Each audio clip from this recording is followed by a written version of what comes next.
네, 안녕하세요. 눈속에 피는 꽃입니다. 오늘 소개할 난초는 덴드로비움 펜듈룸입니다. 보통은 국내에서 종자석곡이라고 더 잘 알려져 있는 난초입니다. 종자석곡은 인도, 태국, 라오스, 미얀마, 중국이 원산지인 난초로 키는 25에서 35cm 정도 자라고 꽃은 봄에 핍니다. 화기는 25에서 30일 정도로 긴 편이고 강하지는 않지만 꽤 괜찮은 향기가 납니다. 종자석곡의 가장 큰 특징은 밸브가 얼룩벌룩하게 생긴 것이고 비슷하게 생긴 대포초석곡이라고 불리는 덴드로비움 와디아눔과 혼동되기도 합니다. 밸브가 얼룩벌룩한 덴드로비움들이 약간의 배양 난이도가 있는 편인데 이 부분은 뒤에서 한번 이야기를 해보도록 하겠습니다. 종자석곡의 배양과 관련된 이야기를 하기 앞서서 종자석곡의 자생지 환경을 한번 살펴봐야 되는데 종자석곡은 위에서 설명한 원산지에서도 해발고도 760에서 1600m에 서식을 하고 특히 햇볕이 잘 드는 개방된 열대우림의 나무나 이끼가 덮여있는 암석에서 붙어서 자랍니다. 그리고 동남아 기후 특성상 건기와 우기로 나뉘는데 종자석곡이 서식하는 지역을 보면은 종자석곡이 한창 성장을 하는 시기인 3월부터 9월까지는 우기로 비가 많이 내리고 매우 습한 편이고 10월부터 3월까지는 건기로 다소 좀 건조하고 온도가 낮은 편입니다. 이러한 서식지 환경을 보면은 어떻게 배양을 해야 될지 쉽게 이해하실 수가 있는데 종자석곡의 성장기에는 풍부한 물과 강한 햇볕, 높은 습도를 유지해주고 성장이 끝나고 겨울이 오면은 물을 줄이고 다소 건조하게 키워야 합니다. 그리고 종자석곡의 잎은 응애가 매우 잘 달라붙기 때문에 주기적으로 응애약을 살포하여 방제를 해주는 것도 매우 중요합니다. 이어서 종자석곡이 앞에서 약간의 배양의 난이도가 있다라고 말씀을 드렸는데 키우는 과정 중에 벌브에서 문제가 생기는 경우가 종종 있어서 약간의 난이도가 있다라고 이제 평가가 되고 이에 대해서 한번 이야기를 해보도록 하겠습니다. 종자석곡의 벌브는 올록블록한 형태를 띠고 있는데 이러한 벌브 형태가 사실 처음 신화가 나올 때부터 만들어지는 것은 아니고 처음에는 일자 형태로 자랍니다.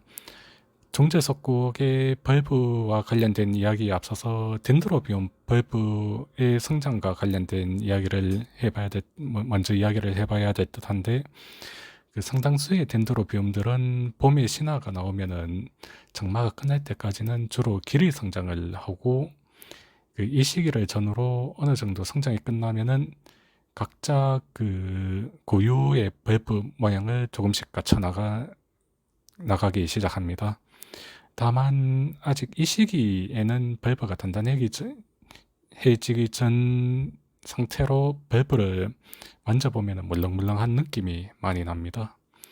이어서 장마가 끝나고 온도가 급격하게 올라가는 시기가 오는데 이때는 난초들이 잠시 성장을 멈추고 다시 온도가 떨어지는 이제 가을이 오면은 이때부터 추가적으로 이제 길이 성장할 애들은 길이 성장을 하면서 본격적으로 난초들의 벌브가 이제 살이 차오르기 시작하는데 이때 와서야 그 난초마다 고유의 벌브 모양을 갖추게 됩니다. 종자석곡도 이때쯤 완전히 벌브가 얼룩벌룩한 형태를 보이고 벌브도 단단하게 굳어집니다.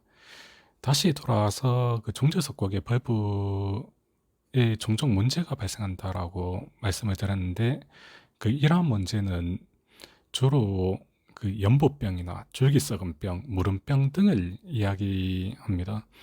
이러한 병들 같은 경우에는 난초들이 그 길이 성장을 어느 정도 마무리하고 벌브가 완전히 단단해지기 이전인, 특히 이제 장마가 시작할 때부터 장마가 끝나고 온도가 크게 오르는 혹석이 보통 8월달, 7월 말에서 8월달을 이야기하는데, 이때 많이 발생을 합니다. 이 시기에 정제석곡이나 뭐 대포초석곡의 벌브가 유독 다른 덴드로비움에 비해서 무르고 연약한 편이기 때문에 벌브의 약한 조직에 세균들이 쉽게 침투해서 병을 일으키기 쉬운 상태이고, 여기에 더해서 우리나라 장마의 특성상 해는 뜨지 않고 장기간 비가 오면서 덥고 습하기에 세균이 이제 상당히 좀 빠르게 성장할 수 있는 조건이 갖추어져서 더더욱 취약해집니다. 그리고 또한 햇볕을 많이 받아야 난초의 길이 성장뿐만 아니라 벌브를 구성하는 조직들이 단단하게 자라는데, 장마 기간 중에는 해가 뜨지 않는 날이 많다 보니까 정제석곡의 경우에는 안 그래도 무른 조직에 조직이 추가적으로 더 단단해지기 어려운 상황이 발생하기 때문에 세균 감염이 더 쉽게 발생을 합니다. 그리고 장마가 끝나고 나면은 이제 혹서기가 시작되는데, 이때 높은 온도와 뭐 외부에서 들어오는 열기에 의해서도 종재석곡의 벌브가 쉽게 물러버리는 경우도 자주 발생하기도 합니다. 그리고 또 이 시기를 무사히 넘겼다고 해도 여름 내내 받은 데미지가 클 경우에는 이 데미지들이 누적이 되었다가 가을이 올 때쯤에 난초가 갑자기 한 방에 무너지는 경우도 발생하기도 합니다. 사실 이러한 문제는 종재석곡뿐만 아니라 대부분 난초에서 나타날 수 있는 문제인데, 유독 덴드로비움 중에서는 종재석곡이나 대포초석곡 덴드로비움 와디아눔에서 잘 나타나는 편입니다. 물론 뭐 이러한 문제를 미리 막을 수 있는 방법이 있는데, 일단 제일 먼저 가장 중요한 것이 통풍에 신경을 쓰는 것입니다. 통풍의 중요성은 뭐 매일 이야기해도 지나치지 않을 정도로 매우 중요한 부분인데, 통풍만 잘 되어도 대부분의 병이 오는 거는 이제 피할 수 있습니다. 바람이 세균 증식을 억제하기도 하고, 또 벌브나 잎에 이제 고인 물들을 말려서 조직이 손상되거나 여기에 또 세균이 증식하는 것을 방지하기도 합니다. 동남아 현지에서도 우기에 비가 상당히 자주 오지만 난초들이 버틸 수 있는 거는 나무나 돌에 붙어 있기도 하지만, 항상 야외에는 바람이 불기 때문에 버틸 수가 있습니다. 개인적으로도 취미를 하면서 취미 초창기에 제가 키우던 난초들이 연부병이나 줄기썩은병을 매우 흔하게 경험을 해봤는데, 그냥 우스갯소리로 뭐 지금까지 연부병이나 줄기썩은병으로 버린 난초만 한 트럭이 될 거라고 제가 맨날 이야기를 하고 다니는데, 이것도 제가 통풍에 매우 신경을 쓰고 나서부터는 살균제를 쓰지 않고도 요즘에는 이러한 병을 이제 경험하기가 상당히 좀 어려운, 이제 그런 그 정도로 이제 상당히 좀 많이 줄고, 뭐 한 1년에 한두 건 정도 경험할까 뭐 그런 이제 상황으로 이제 바뀌었습니다. 네, 뭐 아무튼 통풍이 매우 중요하다는 말씀을 드리고 싶습니다. 그리고 통풍 이외에도 살균제를 주기적으로 쓰고, 특히 뭐 올해 장마가 많이 길었다고 하면은 살균제 살포횟수를 늘려주는 것도 매우 중요합니다.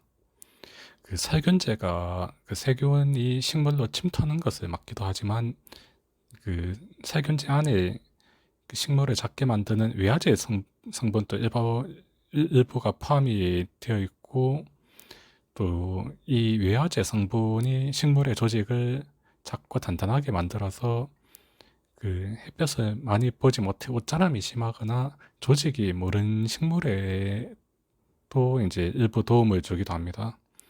사실 제가 뭐 배양과 관련된 이야기를 하면서 종재석곡이 매우 어려운 난초인 것처럼 설명을 했는데, 실제로는 종재석곡이 그 배양 자체가 어려운 난초는 아니고 일반적인 베란다 환경이면은 무난하게 키울 수는 있습니다.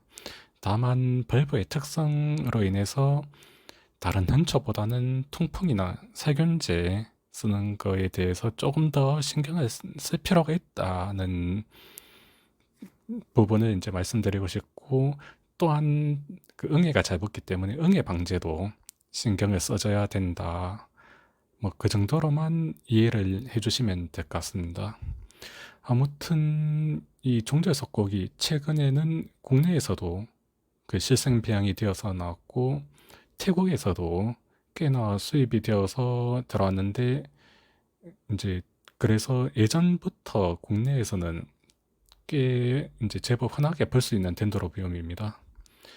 이 종자석곡이 꽃달림도 좋고 화기도 그 상당히 좀 긴 편이기 때문에 그 한번 키워볼 만한 난초가 아닐까, 뭐 그렇게 생각이 듭니다.